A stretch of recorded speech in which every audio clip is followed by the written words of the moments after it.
Për herë të 17 dështoi konstituimi i legjislaturës së 9 të Kuvendit. Para se të niste seanca, kryesuesi Avni Dehari ftoi përfaqësuesit e partive politike për një konsultim, por tek pas përfundimit të seancës u kuptua se çka u diskutua. Seanca nisi me 1 minutë heshtje për veprimtarin e zhdukur Ukshin Hoti. Dehari ftoi partitë politike për të propozuar emrat e anëtarëve për komisionin për votim të fshehtë, por kësaj thirrje nuk ju përgjigjen pozitivisht partitë e tjera. Ai sërish insistoi në votimin e komisionit të pakompletuar, por që nuk mori votat e mjaftueshme.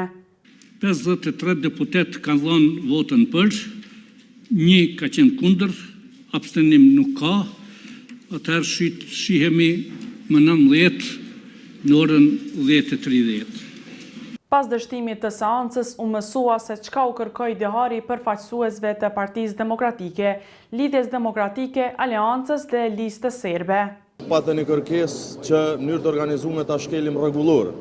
Do thotë kërkesa e tyre ishte që në kundërshtim me rregullorën që thotë se duhet mbledhemi çdo 2 ditë derisa të konstituohet kuvendi, ata kërkuan që të mbledhemi një herë në javë.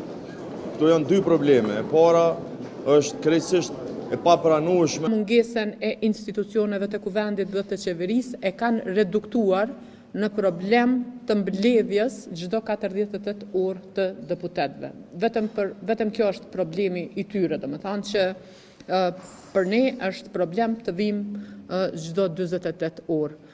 Normalisht që u refuzua një kërkesë e tillë. Ndërkohë nga koalicioni Lëvizjes Vetëvendosje, Guxo dhe Alternativa e mohuan se kësisoj shkeljet rregulloria. U akuzuam edhe një herë për shkelje, përkundrejt se ai ishte një propozim me dakordim i cili nuk u mbështet dhe nuk u realizua.